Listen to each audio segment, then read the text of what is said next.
If nobody's ever heard this video yet, listen up. Doesn't matter if you're a flat earther, a round earther, spinning in the frickin' middle of nowhere in the universe. I don't care what religion you believe. Clear your mind of everything. Go back to pretend you're a kid and you don't know anything. And this is your teacher. Let's just say, for shits and giggles, okay? Now after this, hit up the comment section because I want to know your thoughts on this. When you look at the solar system, there's 9 planets, right? According to Neil deGrasse Tyson, the alleged greatest. They're all spinning in the same direction. You know the odds of that? 2 to the 9th power. 1 in 512. That's very rare. And by the way, do not, during this conversation, do not say it was God's will. Because if you use God, you have to read the Bible. And the Bible does not depict the earth as a spinning ball in a sea of nothing at all. So you can't have it both ways, guys. You can't have a firmament, 4 corners, God sits up and looks at us like grasshoppers. You can't have that and a spinning ball and nothing. Okay, listen, just please listen, because it's impossible. All right, next up on the solar system model, it's on a flat plane. Not just is the solar system a flat plane, the entire Milky Way galaxy is a flat plane. Want to talk about flat Earth? Oh, flat earthers, flat earthers.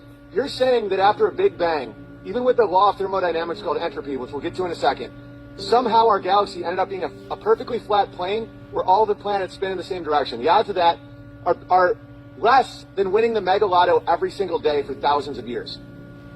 Understand that. Now look at the moon. The moon is a perfect circle. The odds that happened after Big Bang and just chaos of atoms and particles and dust and rocks colliding is 0. The odds are literally 0. There's no force, there's no wind, there's no erosion, there's no water, there's no force acting upon that moon that would make it a perfect sphere. Next up, why are the craters all perfect spheres? The way asteroids hit, side angle, we've never witnessed an asteroid, okay? The odds that the spin of the moon is exactly the same speed as it rotates around the Earth, again, are 0. If it was 1/4 of 1 mile per hour different, it would slowly turn. The fact it doesn't, and there is 0 physics explanations with the model of gravity as we know it to explain why the moon, why its axis rotation is exactly matching it rotate around us so that we only see one side. Light being shined upon a sphere does not make the luminescence the same all the way across. You can do a test with a tennis ball and a flashlight. It's impossible. It can't happen. It only happens on 2-dimensional objects. Seeing as you've only seen one side of the moon because of its miraculous rotation and its perfect circle, and the fact that the luminescence is the same across the whole thing, implies, I'm not stating this, it implies it's a 2-dimensional object. A lot more than it's a spinning sphere out of the chaos of the Big Bang. Okay? The size and weight of the moon, according to science, it is impossible for it to be rotating around our Earth. The way the moon was created, according to mainstream science, is that an object the size of Mars hit our Earth and created the moon. That's nonsense. We would have rings like Saturn. Where's all the dust? Where's all the debris? Where's everything? That all just disappeared? That makes no sense at all. Next up, the sun is 400 times bigger and miraculously 400 times farther away than the moon. And like 2 machine-cut quarters, they line up perfectly to make an eclipse. The odds of that are 1 in trillions times 1 in trillions times 1 in trillions. It's not possible. That the perfect circles in this world, which can't happen on the moon given the existing model, line up perfectly with something 400 times larger from a third factor, which is your fixed position on an Earth, that they claim is spinning 1,000 miles an hour. Okay, the shadow of the eclipse is 70 miles wide. There is no way to make a shadow smaller than the object. Of course, there are people that say umbra, because like goats, they've been trained to say that, but they cannot recreate an umbra on Earth. They only believe it because they've been indoctrinated to believe it since the time of their birth by people who want to remove their connection to God. Okay, next up, evolution. So we have something called the Big Bang, which is the ultimate chaotic event. What banged? Who banged it? Why did it bang? How did everything come from a fixed point? Don't even try and tackle that because it makes 0 sense. But here's something that you can easily think of, and it disproves everything about mainstream science. The law of entropy is that matter and energy naturally go from order to chaos.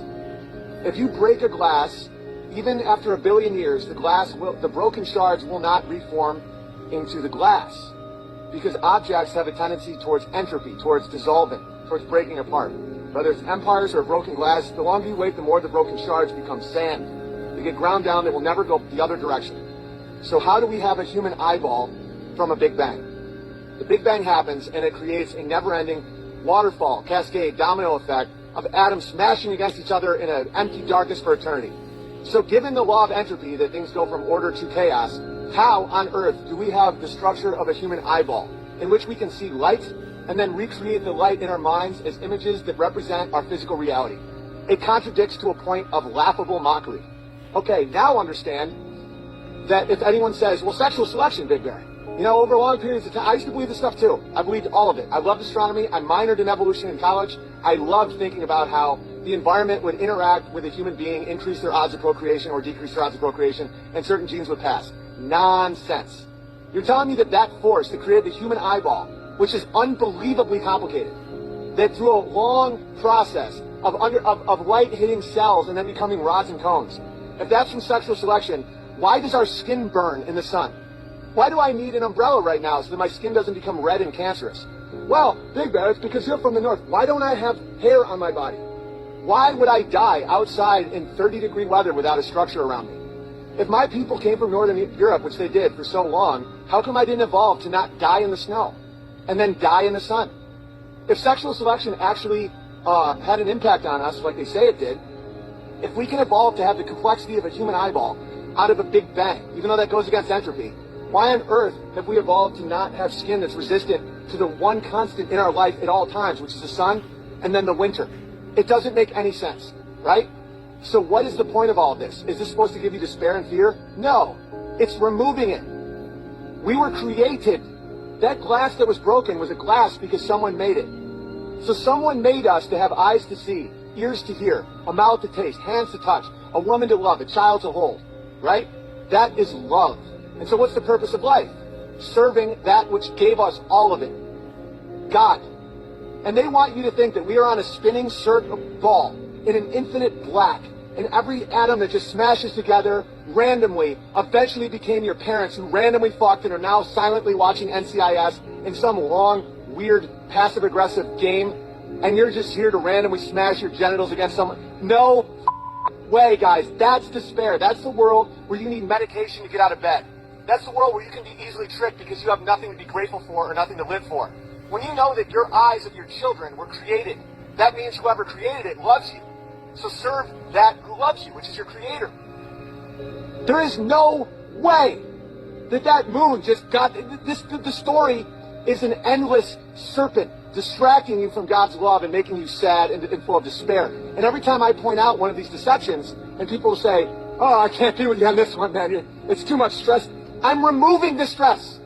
You're made in love. Your soul matters. Your choices matter. God loves you. Why would God give you eyes that can see your wife holding a baby?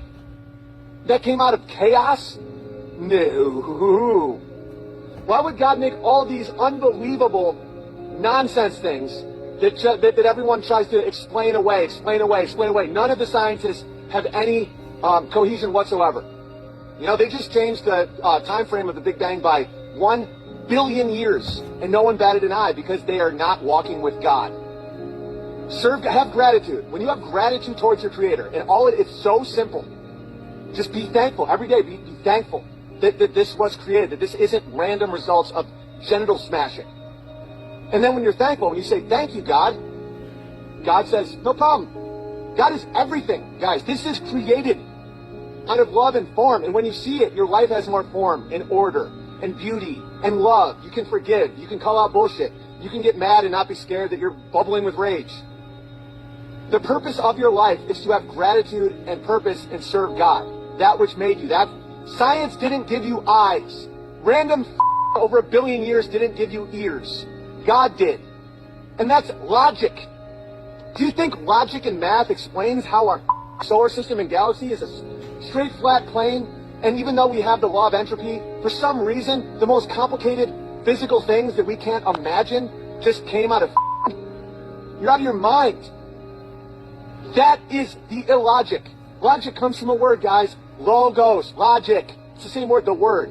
God, form, natural law. It's all the same thing. You know what is real and what is not real.